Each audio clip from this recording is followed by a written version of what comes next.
আল্লাহ রাব্বুল আলামিন কোরআন পাকে সূরা মায়েদার ৩৩ নম্বর আয়াতে বলেন, আল-ইয়াওমা আকমালতু লাকুম দীনাকুম, আজ আমি তোমাদের দিনকে পূর্ণতা দান করলাম।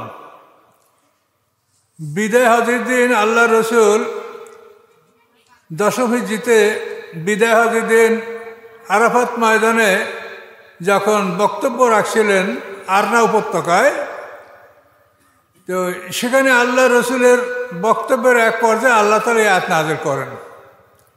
আল্লাহ রসুল যে উটের উপরে বসা ছিলেন, উটটা বসে পড়েছিল। এই আয়াত যখন নাযিল হচ্ছিল, তো এটার ভার এই উট বহন করতে পারছিল না, উটটা বসে পড়ল। আয়াত নাযিল হওয়া শেষ হলো, আবার উঠে দাঁড়ালো। তো তখন আল্লাহ রসুল তার মুখ থেকে এই বাণী শোনালেন যে আল্লাহ তাআলা এখন আয়াত নাযিল করেছে, আল-ইয়াওমা আকমালতু লাকুম দীনাকুম, যে আজকে আমি তোমাদের দিনকে পূর্ণতা দান করলাম। এখন এই দিন কি, এই কথাটা শুধু আমি আপনাদেরকে বলবো, আর কিছু না। দিন শব্দের অর্থ জীবন বিধান, দিন শব্দের অর্থ আইন কানুন। তো আমরা যে শরীয়ত মানি এর নাম হলো দিন, এটা বিধান, আইন কানুন। আর ইসলাম শব্দের অর্থ আত্মসমর্পণ। এই দিনের, এই আইন কানুনের মূল বস্তু হলো আত্মসমর্পণ, এবং আত্মসমর্পণের আদর্শ, সিম্বল, নমুনা জাতির পিতা হযরত ইব্রাহিম আলাইহিস সালাম। তিনি আমাদের জাতির পিতা। আল্লাহ রাব্বুল আলামিন তাকে বলেছেন আসলিম, তুমি আত্মসমর্পণ করো। ইব্রাহিম আলাইহিস সালাম বললেন আসলামতু লিরাব্বিল আলামিন, আমি সারা বিশ্বের প্রতিপালকের সামনে আমি আত্মসমর্পণ করলাম। এই সেলম বা ইসলাম হলো আত্মসমর্পণ, আর দিন হচ্ছে আইন কানুন। তাহলে এই আইন কানুনের সামনে আমাদেরকে আত্মসমর্পণ করতে হবে, যে এই আইন কানুনগুলি আমরা মানব, এজন্য আমরা সারেন্ডার করব। তো সম্মানিত সুধী, আমরা বর্তমানে অনেক বই পুস্তক, অনেক আলেম ওলামাদের ওয়াজ শুনতে পাই। সেখানে আমরা শুনতে পাই বা দেখতে পাই যে এই দোয়া পড়লে দোজখের 7টা দরজা বন্ধ হয়ে যাবে, এই দোয়া পড়লে বেহেশতের 8টা দরজা খুলে যাবে। এরকম কথা কোরআনে কোথাও নাই। আপনি দোয়া কালাম পড়লে সওয়াব হবে যদি দোয়া শরীয়ত সম্মত হয়, বা দোয়া যদি হাদিসের মধ্যে বর্ণিত থাকে, তেমন দোয়া পড়লে আপনার সওয়াব হবে। কিন্তু এই দোয়াগুলি আপনার সওয়াব হবে ওই সময় যখন আপনার মধ্যে শরীয়তের মূল ফরজ ওয়াজিবগুলো আপনি পালন করছেন। এগুলি পালন করেন, তাহলে ওটার সওয়াব আপনি পাবেন। সূরা ফাতিরের 10 নম্বর আয়াতে আল্লাহ বলেন, ইলাইহি ইয়াসআদুল কালিমুত তাইয়্যিবু ওয়াল আমালুস সালিহু ইয়ারফাউহু। কালেমায়ে তাইয়্যিব, পবিত্র বাক্যগুলি, এটা আল্লাহর কাছে আরোহণযোগ্য, এটা আল্লাহর কাছে আরোহণ করে, কিন্তু আরোহণ করে তুলবে কে? ওয়াল আমালুস সালিহু ইয়ারফাউহু, আমলে সালেহ এটাকে আসমানে তুলবে। তাহলে আমলে সালেহ যদি থাকে, তাহলে আপনার কালেমায়ে তাইয়্যিব, কালেমায়ে তাইয়্যিব কি? পবিত্র বাক্য, সুবহানাল্লাহ, আলহামদুলিল্লাহ, লা ইলাহা ইল্লাল্লাহ, আল্লাহু আকবার, রাসূলের প্রতি দুরূদ সাল্লাল্লাহু আলা মুহাম্মদ সাল্লাল্লাহু আলাইহি সাল্লাম, সূরা ফাতিহা পড়েন, ইখলাস পড়েন, এগুলি সব কালেমায়ে তাইয়্যিব। আল্লাহ বলেন এগুলি আরোহণযোগ্য, আল্লাহর কাছে উঠবে, কিন্তু তুলবে কে? ওয়াল আমালুস সালিহু ইয়ারফাহু, আমলে সালেহ এগুলিকে আসমানে তুলবে। আপনি পণ্য স্তূপ করে রেখেছেন, ট্রাক আসতে হবে, ঢাকা পাঠাইতে হলে, কি বলেন? তো আল্লাহ বলেন যে এই আমল, কলেমায়ে তাইয়্যিব, পবিত্র বাক্যগুলি আমার কাছে আরোহণযোগ্য, আরোহণ করবে, কিন্তু আমলে সালেহ, আমলে সালেহ বলতে কি বুঝে? নেকামল। নেকামল কি? আল্লাহ যতগুলি কাজ আপনি করতে বলেছেন এই সবগুলি নেকামল, এবং আল্লাহ যতগুলি কাজ আপনাকে নিষেধ করেছেন এগুলিও নেকামল। নেকামল হলো 2 প্রকার, করা এবং না করা। রাত্র গভীর হয়ে গেছে, অল্প কথা বলবো, কিন্তু কথাটা ভালো করে বুঝে নেবেন। নেকামল কয় প্রকার বলুন? কি কি? করা, না করা। করাও নেকামল, না করাও নেকামল। এই 2 নেকামলের জন্য আল্লাহ আপনাকে কোরআনে কি ঘোষণা করেছেন শুনেন, ওয়ালিমান খাফা মাকাম রাব্বি জান্নাতান। আল্লাহর সাথে দাঁড়াতে হবে, আল্লাহর সামনে দণ্ডায়মান হতে হবে। এই কথাকে যারা ভয় করে তাদের জন্য 2টো জান্নাত। সূরা আর রহমান, ওয়ালিমান খাফা মাকামা রাব্বি জান্নাতান। এইখানে তাফসিরে বলা আছে একটা জান্নাত হলো আপনার করার জন্য, আর একটা জান্নাত হচ্ছে আপনার না করার জন্য। সুবহানাল্লাহ বলেন। আপনি করছেন কি? রোজা, নামাজ, হজ, যাকাত, ভালো আমল, দান সদকা, প্রতিষ্ঠা দান করছেন, এগুলি নেক আমল। এই করার জন্য আপনি একটা বেহেশত পাবেন, আর আপনি করেন নাই কি? আপনি মদ খান না, নেশা করেন না, সুদ খান না, ঘুষ খান না, জেনা করেন না, কোনো অশ্লীল মজলিসে অংশগ্রহণ করেন না। এই না করার জন্য আপনি আর একটা জান্নাত পাবেন। যেসব কোরআনের কথা, আমরা তো কোরআনের বাইরে কোনো কথা বলি না, জানেন আপনারা ইনশাল্লাহ। ওয়ালিমান খাফা মাকামা রাব্বি জান্নাতান। শোনেন, মানুষ কম হওয়া কোনো দুঃখের ব্যাপার না। আপনার এই কটা লোক যদি কোরআন বোঝেন, এটা বিরাট মূল্য আছে। কাজেই আমরা দিন সম্পর্কে কথা বলবো, যে দিন মানে আইন কানুন। তাহলে আমাদের এই ইসলাম হচ্ছে আইন কানুন। এই আইন কানুনের কাছে আমাদেরকে আত্মসমর্পণ করতে হবে। এর আদর্শ হলেন জাতির পিতা হযরত ইব্রাহিম আলাইহিস সালাম। 16 বছর বয়সে আল্লাহ তাআলা তাকে আদেশ করেছিলেন, ইয ক্বালা লাহু রাব্বু আসলিম। আল্লাহ তার রব ইব্রাহিম আলাইহিস সালামকে বললেন, আসলিম, তুমি আত্মসমর্পণ করো। ইব্রাহিম আলাইহিস সালাম বললেন, আসলামতু লিরাব্বিল আলামিন, আমি রব্বুল আলামিনের সম্মুখে আমি আত্মসমর্পণ করলাম। এই আত্মসমর্পণ পরীক্ষা করতে গিয়ে ইব্রাহিম আলাইহিস সালামকে নমরুদের অগ্নি পরীক্ষার সম্মুখীন হয়েছে। বিরাট ইতিহাস আছে, আপনারা জানেন, কম বেশি জানেন। সেদিকে আমি আপনাদেরকে নিয়ে যাব না, রাত গভীর। দিন মানে আইন কানুন। এখন আইন কানুনগুলো কি? আপনি নামাজ পড়েন, সেটা আইন। এখন আপনি ফজর নামাজ পড়তে পারবেন না, ওয়াক্ত হয় নাই। ইন্না সালাতা কানাত আলাল মুমিনিনা কিতাবাম মাওকুতা। নামাজ ফরজ করছে আল্লাহ ওয়াক্তের সাথে। ওয়াক্ত যখন হবে তখন আপনার উপরে নামাজ ফরজ হবে। জোহরের ওয়াক্তে যখন আপনি উপনীত হবেন, তখন আপনার উপরে জোহরের নামাজ ফরজ হবে। ওয়াক্ত না আসলে নামাজ ফরজ হয় না। এটা আইন। নামাজ কিভাবে পড়বেন তার আইন আছে, রোজা কিভাবে রাখবেন তার আইন আছে, হজ কিভাবে করবেন, যাকাত কিভাবে করবেন, সবগুলোর আইন কানুন আছে। কাজে ইসলাম হচ্ছে কতগুলি আইনের সমষ্টি।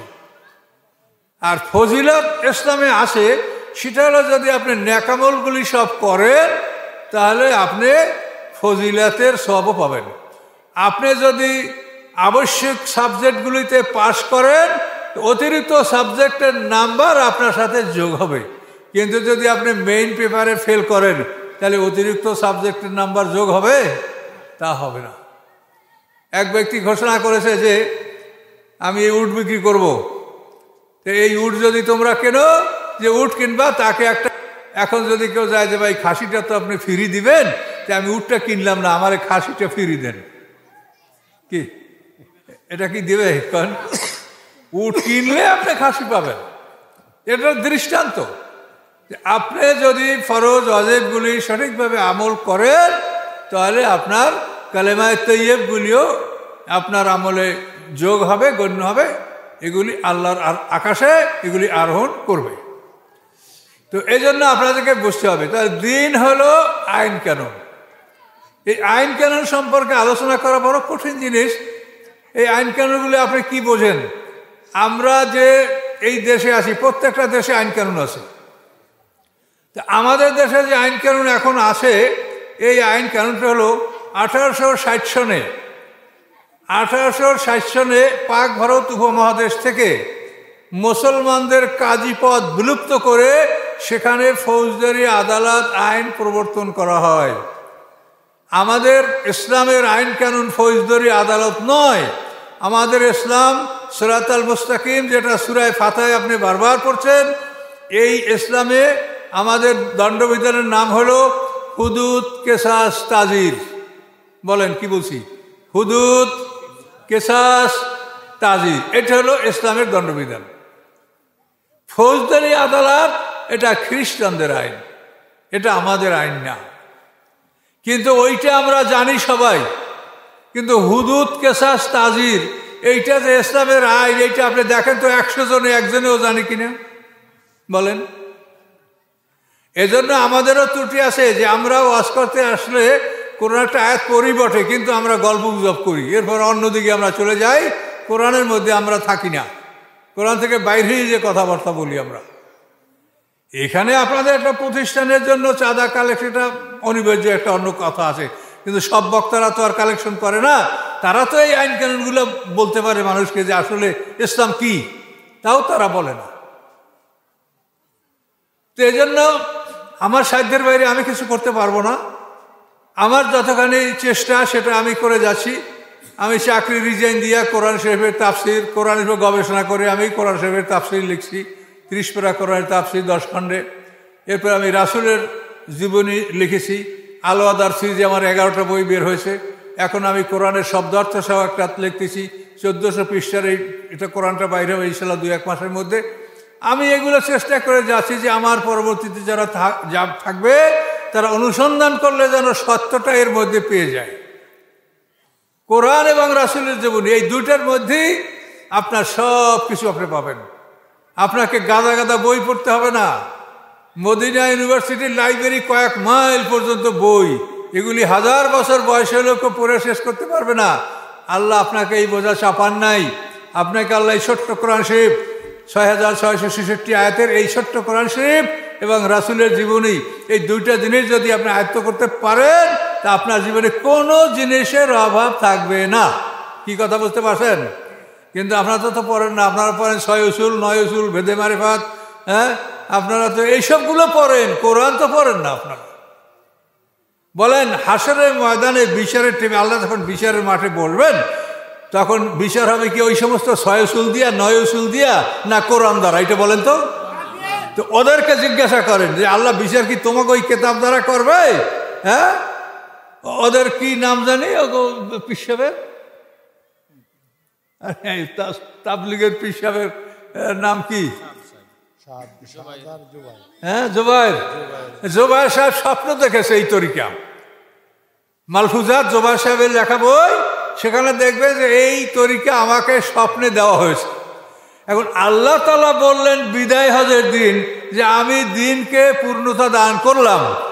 এরপরে কি বাকি ছিল যে সেই মালফুজাত, হ্যাঁ, সে ওনার কাছে এটা আল্লাহ নাযিল করলেন স্বপ্ন যুগে।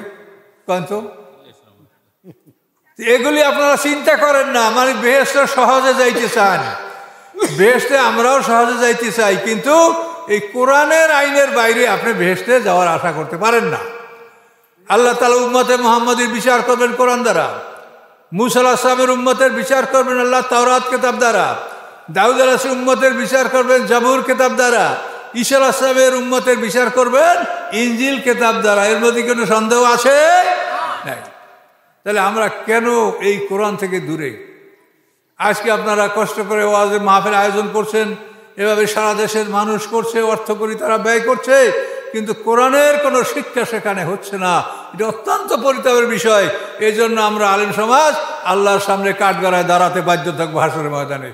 50,000 বছর সমানে যখন বিচার হবে, একটা দিন বিচারের দিন, সেদিন আমরা বিচারের সম্মুখীন হব।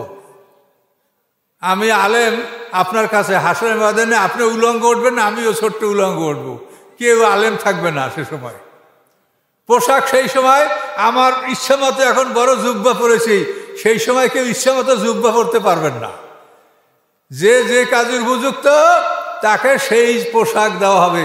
কাফের যারা, তাদের কি বলা হয়েছে? সারাবিল হোমেন কাতেরান। এই কোরআনে বলা হয়েছে যে কাফেরদের জামা দেওয়া হবে আলকাতরার। আলকাতরা দ্বারা তৈয়ার করা জামা দান করে সেই জামা পরাইয়া যদি আগুনে ফেলে দেওয়া হয়, কি অবস্থাটা ঘটে একটু চিন্তা করেন তো। সরাসরি কোরআনে আল্লাহ বলেছেন সারাবিল হোমেন কাতেরান ফাল্লাযীনা কাফারু কুত্তিয়াতাম সিয়াবুম মিন নার। যারা কাফের তাদেরকে আগুনের পোশাক দ্বারা, আগুনের কাপড় দ্বারা তাদের জন্য পোশাক তৈরি হবে। পরিষ্কার কোরআনে এগুলি বলা আছে। এখন আমি পোশাক পরছি, আপনার মাওলানা সাহেব বলছেন যে এই পোশাক আমার পরার অধিকার সেখানে আমার থাকবে না। কি সত্য কিনা বলেন? এই পোশাক পরার অধিকার আমার সেখানে থাকবে না। আমার আমল অনুযায়ী সেখানে আমি পোশাক পাবো। কাজে এই জন্য সবাইকে এই দুনিয়ায় যতটুকু সময় আসেন আমল পরীক্ষা করেন, কোরআনের সাথে মিলিয়ে দেখেন যে আপনি কি করছেন, আপনার আমল ঠিক আছে কিনা, এটা কোরআনের সাথে মিলিয়ে দেখেন।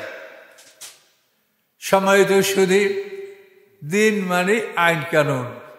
এখন আইন কানুন আমরা কি বলছি যে আমাদের দেশে ফৌজদারি আদালত এটা ব্রিটিশ 1860 সালে দেশে প্রবর্তন করেছেন। আর আমাদের শরিয়তের বিধান হলো হুদুদ কেসাস তাদির। হুদুদ কাকে বলে? 5টা কেস। এই হুদুদ হলো আল্লাহবাদী কেস। 5টা কেস: চুরি, ডাকাতি, জেনা, জেনার অপবাদ, শরাব পান করা। এই 5টা কেস হুদুদ এর আওতাভুক্ত। গণনা করেন, চুরি, ডাকাতি, জেনা, জেনার অপবাদ। এটা ভালো মানুষকে বললে যে এই লোকটা জেনা করছে। এগুলি বহু পূর্বের যুগে এরকম ছিল। দাউদ আলাইহিসসালামের যেমন একটা ঘটনা বলি, এখন গভীর রাতে তো ঘটনা বলার সময় না, তারপর একটু বোঝার জন্য বলছি। দাউদ আলাইহিসসালামের জমানায় একটা মেয়ে লোকের বিরুদ্ধে 4 জন যুবক সাক্ষী দিল যে এই মেয়ে লোকটা কুকুরের সাথে জেনা করছে, আমরা দেখেছি। দাউদ আলাইহিসসালাম রায় দিয়ে দিলেন এই মেয়ে লোকটাকে সঙ্গে সার করা হোক। 4টে লোকের সাক্ষীতে জেনার বিচার। কিন্তু দাউদ আলাইহিসসালামের ছেলে সুলাইমান আলাইহিসসালাম সে বলেন যে আব্বা, বিচারটা আমি একটু রিভিউ করব, আমি একটু পুনরায় বিবেচনা করব, এটা আমার পছন্দ হয় না, এটা আমি দেখব। বল দেখো। তখন অনুমতি ভাইয়া সুলাইমান আলাইহিসসালাম বললেন 4 জন সাক্ষীকে, পুলিশকে বলে, এই পুলিশ, 4টা কামরায় পৃথক এদের আটকে রাখো। তো 4টে রুমে 4 জন আটকে রাখা হলো। একজন ডাইকে আনা হলো। আচ্ছা তুমি বলো, তুমি যে এই মেয়ে লোকটা কুকুরের সাথে জেনা করতে দেখছো, তার রং কি? তখন কইতে বাধ্য, একটা রং তো বলতেই হবে। যা বলা সে বলেছে লাল, কালো, সাদা বলেছে।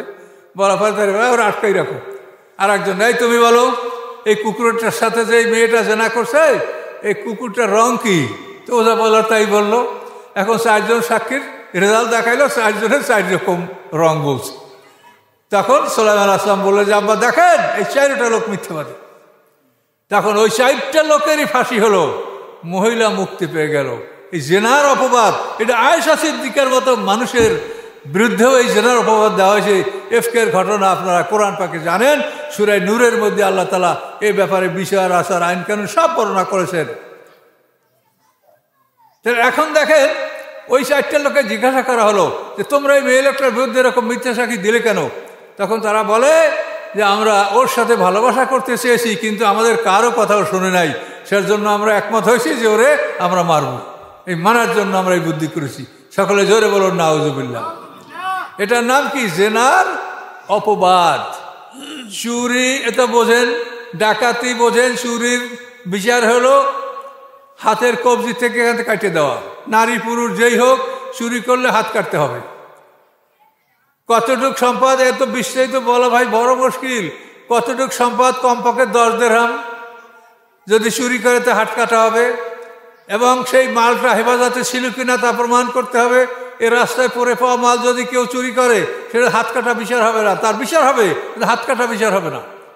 আপনার সংরক্ষিত মাল যদি কেউ চুরি করে, সেখানে তার বিচারে হাত কাটা হবে। যে মাল চোরে চুরি করছে, সেই মালের মধ্যে চোরের যদি অংশ থাকে, মানে 2 জনে ভাগে ব্যবসা করে, একজনে চুরি করছে ওই মাল, সেখানেও হাত কাটার বিচার হবে না, অন্য বিচার হবে যেখানে, কারণ সেখানে তার নিজের মালও আছে আর অপরের মালও আছে।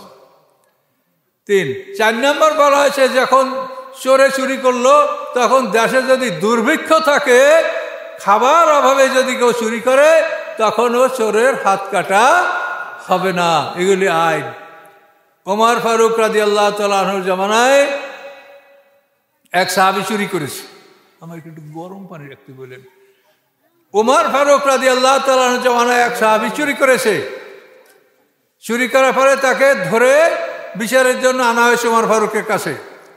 ওমর ফারুক দেখে যে লোকটা সাহাবী, দেখে তার সন্দেহ হলো। তিনি বললেন যে আমি বিচারটা আজকে করব না, তোমরা আগামীকাল সব আমার কাছে আসো। তো এই সবাইকে বিদায় দিয়ে ওমর ফারুক রাতের বেলায় তাকে জিজ্ঞাসা করলে যে তুমি রাসূলের সাহাবী, তুমি চুরি করলে কেমনে, বলো চুরিটা কেন করলে, কি জন্য করলে?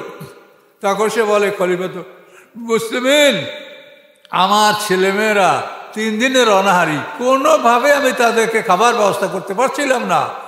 এই জন্য ওই বাড়িতে খাবার আছে, আমি চুরি করার জন্য ঢুকছি, কিন্তু আমি তো চোর না, আমার হাতে যা ধরি পড়ে যায়, দরাম করিয়া শব্দ হয়, ওরা জেগে গেছে, আমাকে চোর হিসেবে বন্দি করেছে।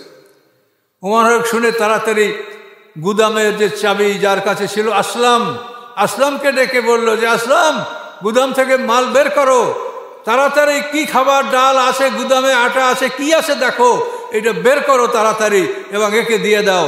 এবং দেওয়ার পরে বললেন যে আপনি তাড়াতাড়ি এই মাল আসবাব নিয়ে বাড়ি গিয়ে আপনি ছেলে মেয়ে স্ত্রীদেরকে পাক করে খাওয়ান।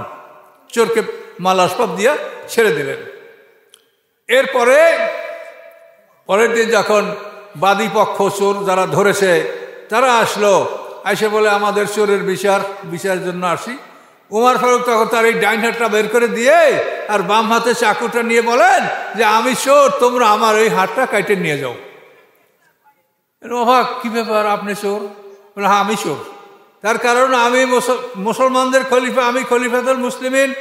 আমার দায়িত্ব ছিল যে প্রত্যেকের গৃহের খবর নেওয়া, প্রত্যেকের বাড়িতে কি আছে কি না আছে তার বাড়িতে খাদ্য পৌঁছে দেওয়া, এটা ছিল আমার দায়িত্ব। কিন্তু সেই দায়িত্ব আমি পালন করতে পারি নাই। রাসূলের দাবি চোর নয়, সে খাবার জন্য, সন্তানদের চিৎকারের জন্য সে খাবার সংগ্রহ করতে গেছিল। কাজে চোর আমি, তোমরা আমার হাত কেটে দাও। সবাই মাথা নত করে চলে গেলেন। এই হচ্ছে খেলাফতের দায়িত্ব, এই হচ্ছে রাজতন্ত্রের দায়িত্ব এবং কর্তব্য। কিন্তু আমরা মনে করি কি যে রাজতন্ত্র, রাজা মানে এগুলি দেশের নেতৃত্ব গ্রহণ করা, এর মানে হলো আমরা দেশের সব সম্পদ ভাগযোগ করে চুরি করতে পারবো। কে ঠিক কিনা বলেন? আমি যখন ঢাকা ইউনিভার্সিটি পড়াশোনা করছি তখন পলিটিক্যাল সায়েন্সের একজন প্রফেসর আমাদেরকে প্রশ্ন করলো, হোয়াট ইজ পলিটিক্যাল পার্টি? মানে পলিটিক্যাল পার্টি বলতে কি বোঝায়? এখন ধরেন ইউনিভার্সিটিতে সব মেধাবী ছেলেই থাকে, ইউনিভার্সিটিতে বখাটে ছেলেরা ইউনিভার্সিটি চান পায় না। ঢাকা ইউনিভার্সিটি সবাই জব দিচ্ছে, কিন্তু স্যার এরকম খালি মাথা নাড়ায়, হয় না। তো এখন আমরা কি করব স্যার? আমরা যা জানি তা বলছি, এখন আপনি বলেন। তখন স্যার বললেন, political party is nothing but A federation of interest. যে পলিটিক্যাল পার্টি আর কিছুই নয়, স্বার্থ সিদ্ধির একটা সংগঠন। কথা বুঝতে পারছেন? তাহলে এখন এই স্বার্থ সিদ্ধির সংগঠন, এই জন্যই মানুষেরা কোটি কোটি টাকা ব্যয় করে পলিটিক্যাল পার্টিতে যোগদান করে ভোট করে ক্ষমতা গ্রহণ করতে চায় যে আমি 1 কোটি টাকা ব্যয় করলে 10 কোটি টাকা চুরি করতে পারবো। কি ঠিক কিনা বলেন? কাজে এগুলো তো আপনারা দেখছেন। কিন্তু আমরা বলছি আল্লাহর আইন দেখেন, আল্লাহর আইনে চুরির ব্যবস্থা আছে, চুরির বিচার, কিন্তু বিচারটা কিভাবে আল্লাহ করতে বলছে সেটা দেখেন। চুরি, ডাকাতি, জেনা, জেনার অপবাদ, শরাব পান করা, এই 5টা কেস হলো, এর নাম হুদুদ, আল্লাহবাদী কেস। আপনারা যদি বেশি ওয়াজ না শোনেন, আধা ঘন্টা ওয়াজ শুনিয়ে যদি আমার কথা মুখস্থ রাখতে পারেন, তা আপনাদের একটা বিরাট পুঁজি হবে। আর সারা রায় ওয়াজ শুনছেন, খুব ভালো হয়েছে, কান সুখ করলেন, চলে গেলেন বাড়ি, কিছু মনে নেই, এর কোনো অর্থ হয় না। মনে থাকবে হুদুদ, কেসাস, তাজিদ। তো এই হুদুদ হলো 5টা কেস: চুরি, ডাকাতি, জেনা, জেনার অপবাদ, শরাব পান করা। চুরির বিচার হাত কাটা, ডাকাতির বিচার 2 রকম। যদি ডাকাতি করে আর মানুষ মার্ডার না করে, শুধু মাল নিয়ে যায়, সেই ডাকাতের বিচার কোরআনে উল্লেখ, আন্তুকাত্তা আইদিহিম আউতুকাত্তা আইদিহিম আরজুলুম মিন খিলাফ, যে উল্টাভাবে তার ডান হাত বাম পা কেটে দাও এই ডাকাতির। চুরি ডাকাতি, যে ডাকাতি করে, মানুষ মার্ডার করে, ডাকাতিও করে, সেই ডাকাতের বিচার হচ্ছে 3 দিন পর্যন্ত এরকম শুলে লোহা মারিয়ে ঝুলিয়ে রাখো, 3 দিন ঝুলিয়ে রাখার পরে ওখান থেকে নামিয়ে তাকে কতল করো, অথবা ওই অবস্থায় তার পেট ছিঁড়ে দাও। এল ওই ডাকাতের বিচার যে ডাকাতি করছে, মানুষ মার্ডারও করছে। চুরি, ডাকাতি। জেনার বিচার, অবিবাহিত হলে 100 পিটান মারো, 100 পিটান আগে মারা গেলে বাকি পিটান কবর উপর মারো।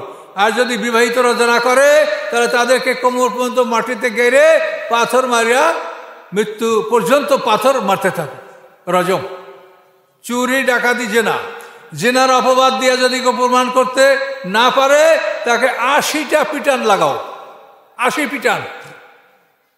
চুরি, ডাকাতি, জেনা, জেনার অপবাদ।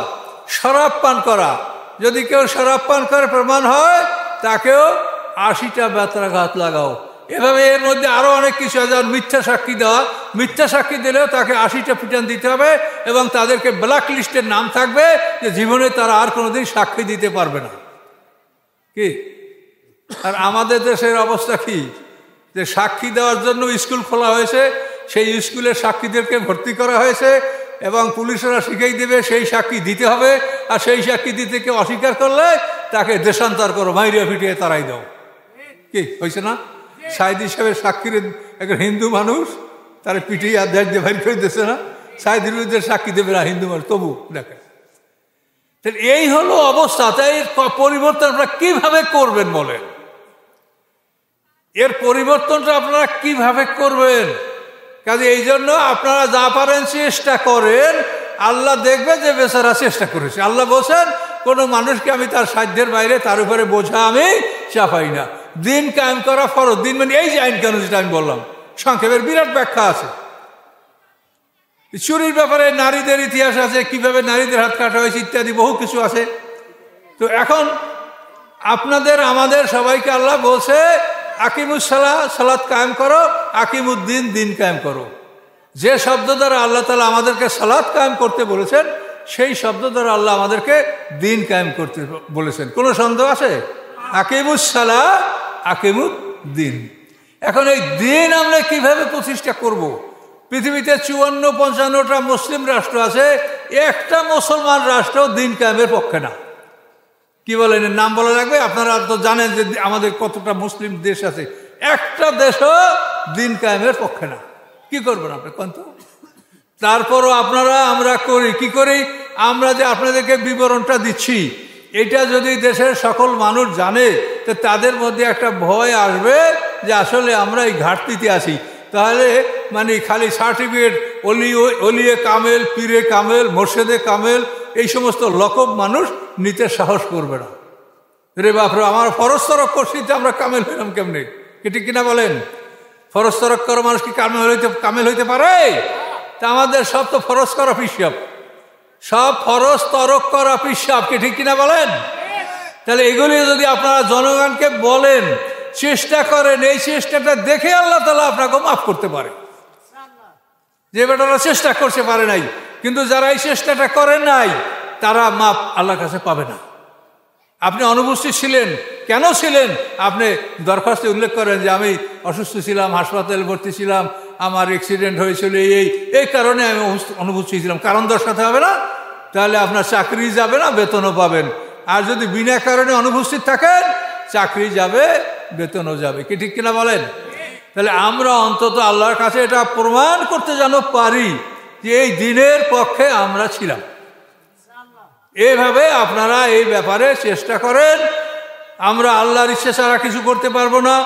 আমরা নিশ্চিত যে এই পৃথিবীতে আল্লাহর দিন কায়েম না হইয়া কিয়ামত হবে না। সেটা আমাদের দ্বারা যদি না হয়, তাহলে সেইটা হয়তো ইমাম মাহদী ঈসা আলাইহিস সালাম তাদের মাধ্যমে হবে। দিন কায়েম না হইয়া কিয়ামত হবে না, এটা স্পষ্ট কোরআনে বলা আছে। কোরআনে পরিষ্কার বলা আছে। ঈসা আলাইহিস সালামকে আল্লাহ বলেন, ওয়া জাইলুল লাযিনা তাবাউকা ফাওকাল লাযিনা কাফারু ইলা ইয়াউমিল কিয়ামাহ।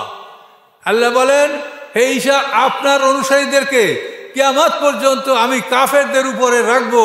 তো এই ঈসা আলাইহিস সালাম আসবে, তার অনুসরণ করব আমরা। খ্রিস্টানরা তার অনুসরণ করবে না, খ্রিস্টানরা তাকে বলে আল্লাহর ছেলে। তাহলে খ্রিস্টানরা কি ঈসা আলাইহিস সালামকে মানলো? তারা মানে না, আমরা সঠিকভাবে তাকে মানি। কাজে আমরা ঈসা আলাইহিস সালামকে নিয়ে পৃথিবীতে আমরা ইনশাল্লাহ, হয়তো আপনি আমি কে বেঁচে থাকবো, না হলে আমার সন্তানরা থাকবে, না হয় কেউ না কেউ থাকবে পৃথিবীতে, তারা আল্লাহর দিন কায়েম করবে। এভাবে আল্লাহর দিন কায়েম হবেই হবে। সেই সময় দেখবেন আসহাবে কাহাফের নাম শুনছেন না? সূরা কাহাফ, এই যে 7 জন যুবক গুহার মধ্যে ঘুমিয়েছিল, 309 বছর পরে তাদের পরিচয় পাওয়া গিয়েছিল। এই যুবকরা আবারও গুহায় ঘুমিয়ে আছে। এদেরকে আল্লাহ তাআলা সেই ঈসা আলাইহিস সালাম যখন আসবেন, এটা তো খ্রিস্টান, এই যে আসহাবে কাহাফ আর ঈসা আলাইহিস সালামের উম্মত, ঘটনা শুনছেন না আপনারা? তো এটা ঈসা আলাইহিস সালামের উম্মত। কাজেই তারা ওই সময় আবার বের হবে, খিজির আলাইহিস সালাম এদের সাথে থাকবে, এবং এইভাবে ঈসা আলাইহিস সালাম দুনিয়াতে ফিরে আসবেন। আসার পরে এই যে বনি ইসরাঈলদের তাবুতের কথা কোরআনে শুনছেন না? যে একটা সিন্ধুকের মধ্যে মুসা আলাইহিস সালামের লাঠি, হারুন আলাইহিস সালামের জুতা, বনি ইসরাঈলদের কিছু পোশাক আশাক, ইব্রাহিম আলাইহিস সালামের সেই বেহেশতি জামা, এই জামা ওই সিন্ধুকের মধ্যে আছে। এই সিন্ধুকটা বনি ইসরাঈলদের। এই সিন্ধুকটা আল্লাহ লুকিয়ে রেখেছেন পৃথিবীতে। ঈসা আলাইহিস সালাম আসার পরে এই সিন্ধুকটা আল্লাহ বের করে দেবেন। আমরা তাফসিরে অনেক অনুসন্ধান করে এতটুকু পেয়েছি যে তাবারিয়া সমুদ্রের মধ্যে এই সিন্দুকটাকে আল্লাহ লুকিয়ে রেখেছেন। ওখান থেকে এটা আল্লাহ ঈসা আলাইহিস সালাম আসার পরে এটা বনী ইসরাঈলদের সম্পদ, এটা বনী ইসরাঈলকে আল্লাহ তাআলা দান করবেন। এবং এই সমস্ত বিষয়বস্তু নিয়ে যখন আমরা যুদ্ধের মাঠে যাব, যারা থাকবে, যারা যাবে, তারা জয়যুক্ত হবে ইনশাল্লাহ, তাতে কোনো সন্দেহ নাই। একটা কথা মনে রাখবেন, ইসলাম পৃথিবীর কোনোদিন অধিকাংশ লোক মুসলমান হবে না। আমার বই পড়ছেন আপনারা, আলো আদার আমার 11 নম্বর পর্যন্ত বের হয়েছে। 1 নম্বর বইতে আমার এই সমস্ত কথাগুলো আছে। পৃথিবীর অধিকাংশ মানুষ মোমেন হবে না, কখনোই না। এটা সূরা বাকারায়, বিভিন্ন সূরা ইউসুফে, বিভিন্ন সূরা ইউনুসে, বিভিন্ন সূরা আল্লাহ বলছেন পৃথিবীর অধিকাংশ মানুষ মুসলমান হবে না। কাজে এই জন্য মেজরিটি বা গণতান্ত্রিক পদ্ধতিতে কোনোদিন পৃথিবীতে ইসলাম কায়েম হবে না। কিভাবে হবে সেটা কোরআন আল্লাহ বলে দিয়েছেন, কাম মিন ফিয়াতিন কালিলাতিন গালাবাত ফিয়াতান কাসীরাতাম বিইজনিল্লাহ আল্লাহু মা'আস সাবিরিন। এই আয়াত আল্লাহ বলেন বহু ছোট ছোট দল বহু বড় দলের উপরে জয়যুক্ত হয়েছে। ফিয়াতান কাম মিন ফিয়াতিন কালিলাতিন গালাবাত ফিয়াতান কাসীরাতাম বিইজনিল্লাহ, এটা সূরা বাকারার মধ্যে আয়াত আছে। দাউদ আলাইহিস সালাম যেখানে জালুত বাদশার বিরুদ্ধে লড়াই করেছে, সেখানে পয়গম্বর ছিল শামুয়েল আলাইহিস সালাম, বাদশা ছিলেন তালুত, এবং দাউদ আলাইহিস সালাম ছিলেন তখন বালক 12 বছরের। এই কতালা দাউদ ও জালুত আজকে সব কোরআনে বর্ণনা করা আছে। এখানে আল্লাহ কি বললেন, দাউদ আলাইহিস সালামের জামানায় সেই লোকগুলি একটা নদী পার হওয়ার সময় তাদেরকে বলা হয়েছিল যে এই নদী থেকে পেট ভরে পানি খাইলে তো আমরা যুদ্ধে অংশগ্রহণ করতে পারবে না। অধিকাংশ মানুষ পেট ভরে পানি খেয়ে উপর উঠেই গৈর, আর চলতে পারে না।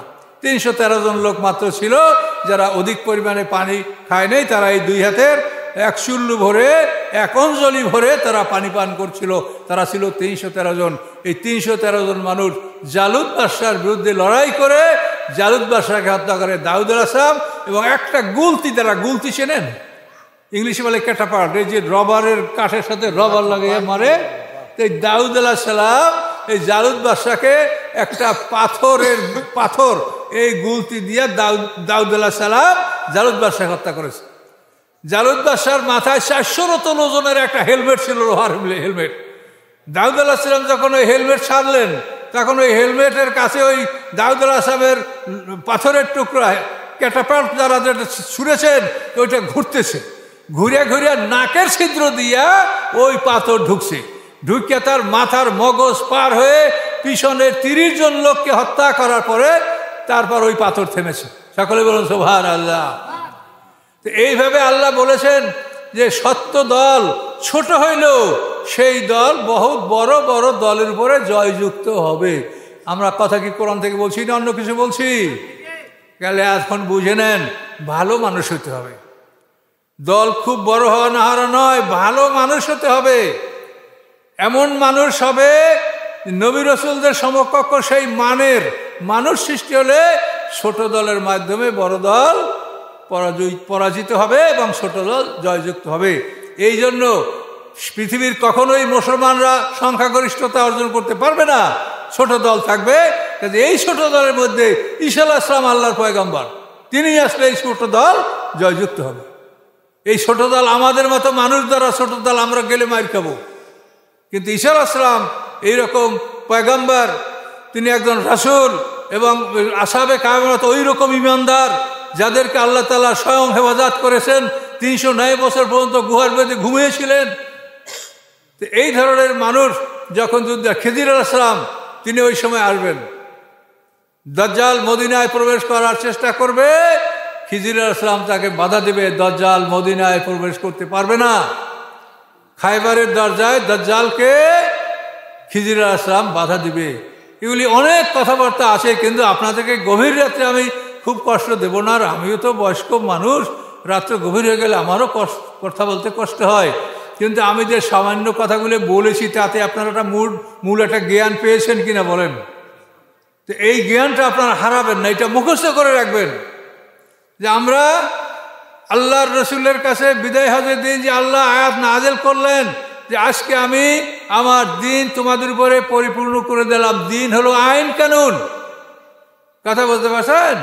এই আইন কানুনরা পুরো করে দিয়েছে। কোনো কিছু বাকি নাই, ফরজ সুন্নাত মুস্তাহাব কোনো কিছু বাকি নাই। এখন আপনারা এখন সমাজে বলেন কি, হাদিস না হলে কি নফল নামাজ সুন্নাত নামাজগুলো পড়া যাইতো? তাহলে হাদিস বোখারী শরীফ লেখা হয়েছে 233 হিজরিতে, এর পিছনের মানুষগুলো সুন্নাত নফল পড়েন নাই না আপনারা পড়েন? এরকম কথা কেন বলেন? কথা হিসাব করে বলতে হবে। আমার এই কথা কি ভুল আছে? বোখারী শরীফ 233 হিজরিতে লেখা হয়েছে। এখন যদি আপনার কাছে হাদিস চাইলে আমরা সুন্নাত নফল কোথায় দিয়ে পড়তাম, তাহলে এতে বোঝায় যে বোখারী শরীফ লেখার আগে এই 223 বছর পর্যন্ত মানুষরা সুন্নাত নফল পড়ে নাই, আপনারা পড়ছেন। নাউজুবিল্লাহ। কাজে এই জন্য এগুলো বুঝতে হবে যে বিদায় হজের দিনই আল্লাহ বলেছেন আলিয়ুম আকমালতু লাকুম দীনাকুম, যে আমি দিনকে পূর্ণতা দান করেছি। হাদিসের মাধ্যমে আমরা কোরআন বুঝবো, ফেকা পড়বো, কোরআন বুঝবো, উসুল পড়বো, কোরআন বুঝবো। সব কিছুর মূল লক্ষ্য থাকবে কোরআনকে সঠিকভাবে বোঝা। কাজে এই জন্য এই বিষয়গুলি আপনারা সতর্ক থাকবেন। দিন শব্দের অর্থ আইন, এবং এই দিন শব্দের অর্থ যে আইন, এটা কোরআনে প্রমাণিত রয়েছে। সূরা ইউসুফের মধ্যে এই ঘটনা বর্ণনা আছে পুরোপুরি, যে দিন মানে আইন। ঘটনাটা এরকম, আপনারা সবাই জানেন, এখন তো দীর্ঘ কথা বলা যাবে না।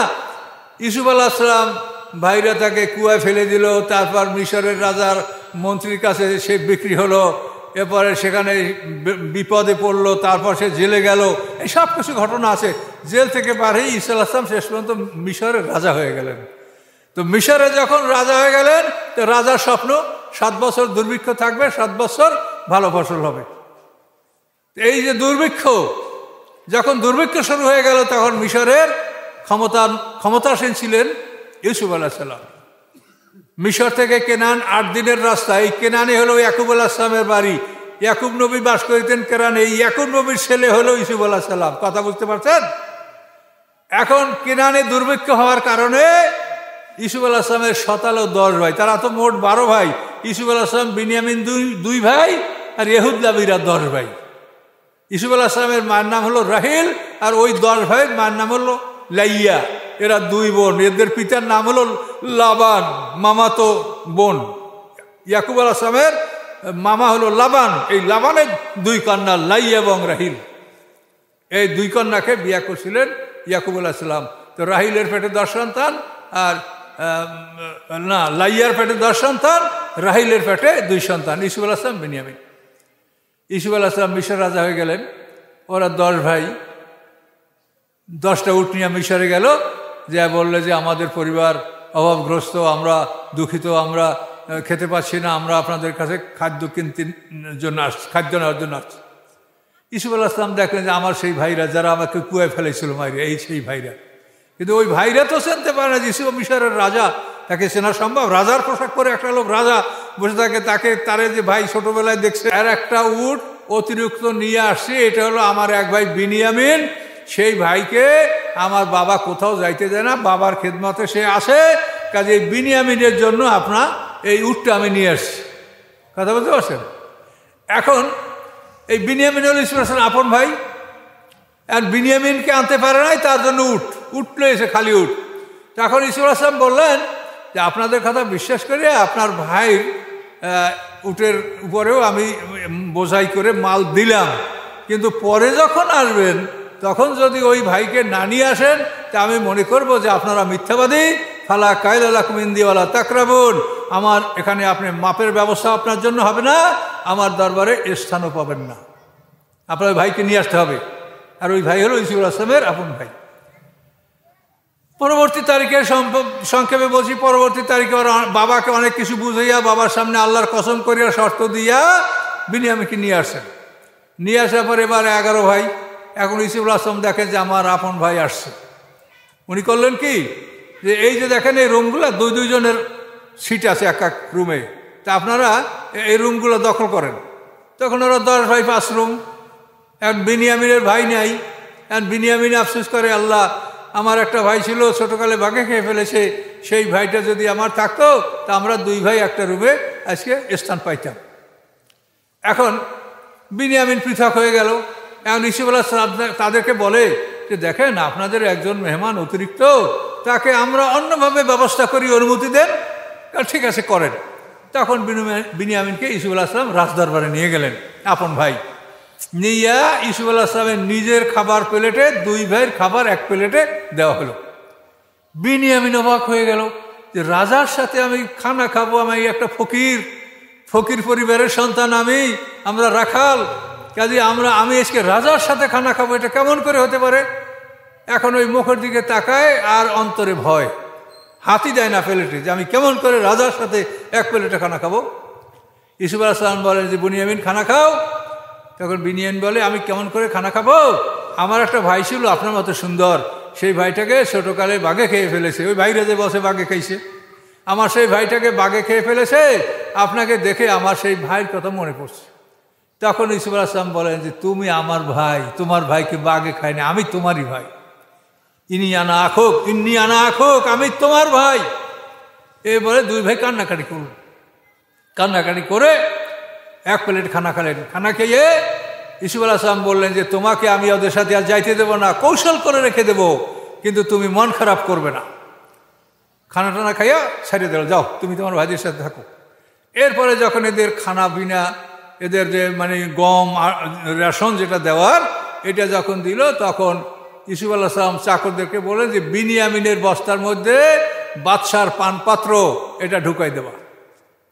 চাকররা রাজার হুকুম, পানপাত্র ঢুকাই দিল।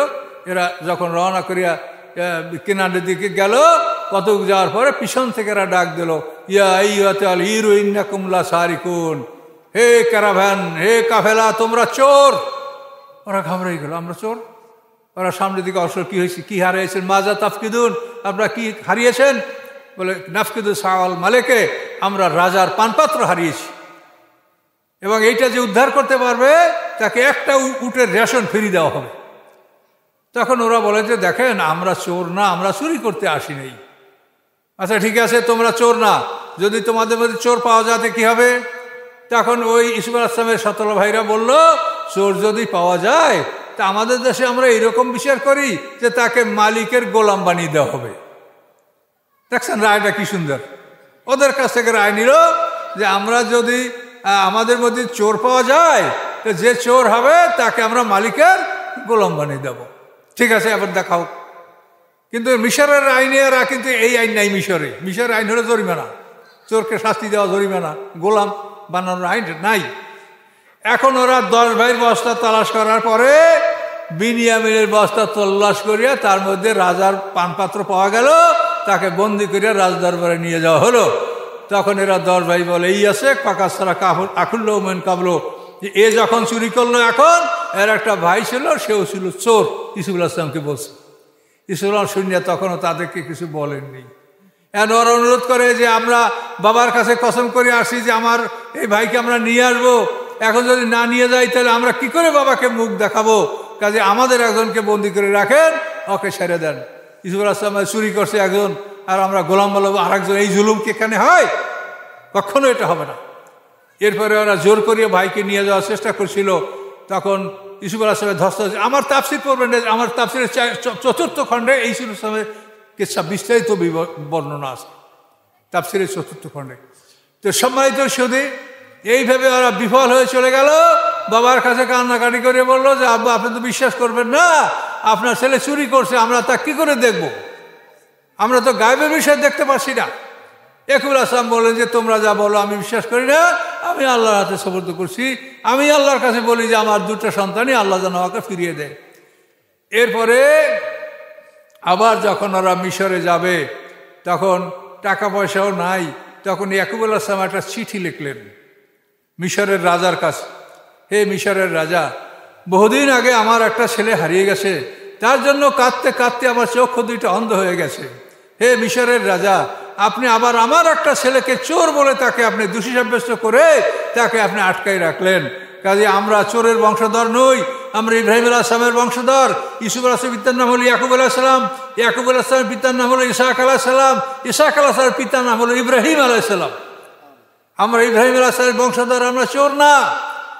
কাজে আপনি দয়া করে আমার ছেলেটাকে ছেড়ে দেন। এই চিঠি নিয়ে ছেলে 10 ভাই এবার মিশরে গেল। যাওয়ার পরে রাজাকে বলেন যে আমার আব্বা একটা চিঠি দিতেছে আপনার কাছে, এই চিঠিটা আপনি নেন। ইউসুফ আলাইহিস সালাম চিঠিটা গ্রহণ করলেন।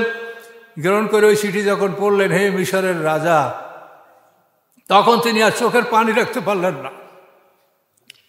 যে আমার আব্বা যদি জানতো যে আমি তার ইউসুফ, তা আমাকে কি আব্বা বলতো হে মিশরের রাজা? সে বলতো স্নেহের ইউসুফ। কাজী আমি আব্বার কাছ থেকে এই বাক্যটা শুনতে পাইলাম না। আব্বা আমাকে লিখলেন হে মিশরের রাজা। খুব কান্দাকাটি করলেন ইউসুফ আলাইহিস সালাম।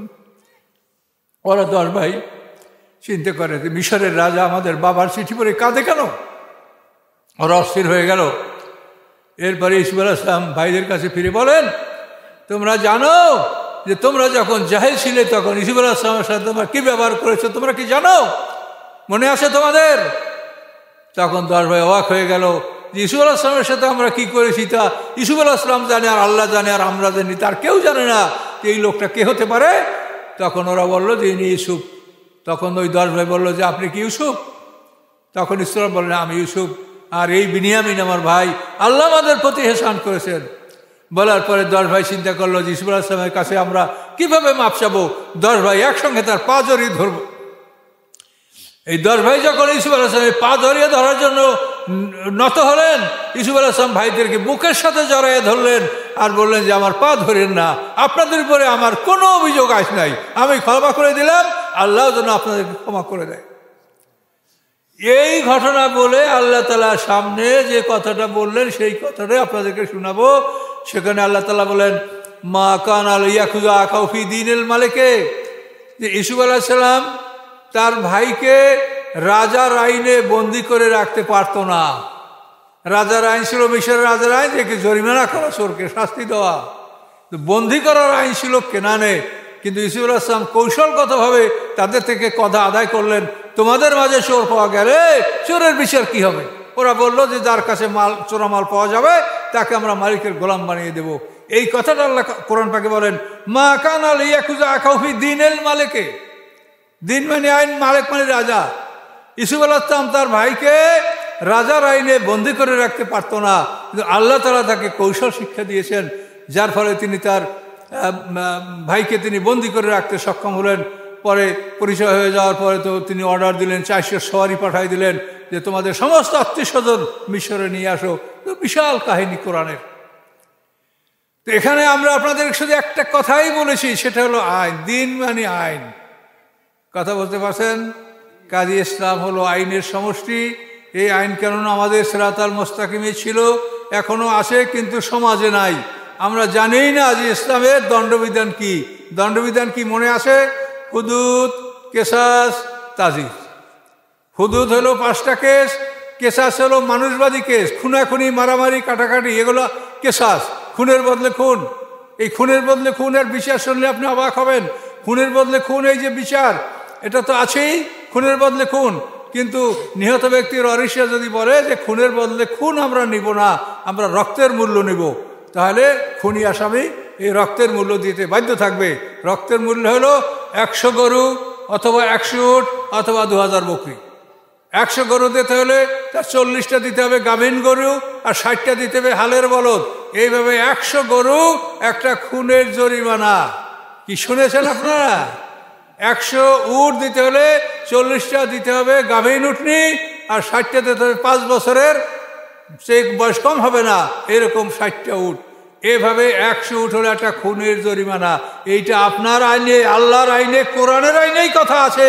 কিন্তু আপনারা ফৌজদারি আদালতে কি হয়? আপনার বাবা বা ভাই মার্ডার হয়েছে, মামলা করি আপনি লাখ লাখ টাকা খরচ করবেন, আসামিরা খালাস। কি?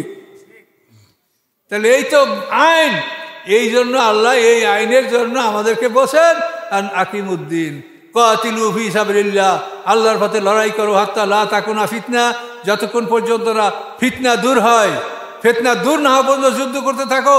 ওই আকুনা দিনু কুল্লু লিল্লাহ, এবং সারা পৃথিবীতে আল্লাহর দিন ছড়িয়ে পড়বে। এটা না হওয়া পর্যন্ত তোমরা আল্লাহর পথে লড়াই করো। আল্লাহ বলে নাই যে লড়াই করিয়া সকল মানুষকে কলমা পড়াও, এটা বলে নাই। কলমা যদি সে ইচ্ছা করে পড়বে, ইচ্ছা করে না পড়লে পড়বে না, কিন্তু দিন তোমাকে কায়েম করতে হবে। জোর করে কোনো মানুষকে মুসলমান বানানো যায় না, জোর করে কোনো মানুষকে নামাজ পড়ানো যায় না। একটা মানুষকে যদি আপনি জোর করে নামাজ পড়তে বলেন যে নামাজ না পড়ে তোরে 10 বেদ, তো নামাজে দাঁড়িয়ে আল্লাহু আকবার, শালায় আমার ঘুমাইতে দেন না, শালায় আমার পিঠায়, শালা শালা আল্লাহু আকবার। কি? তাহলে এই জন্য জোর করে কাউকে আল্লাহ তাআলা মুসলমান বানাতে বলে নাই। লা ইকরাহা ফিদ দ্বীন, আল্লাহ কোরআনে বলেছেন। তা আমি এতটুকুই কথাই বললাম, আর গভীর রাতে আপনাদেরকে আর কিছু শোনাবো না, আর আমিও কষ্ট করবো না। দোয়া করবেন আমার জন্য।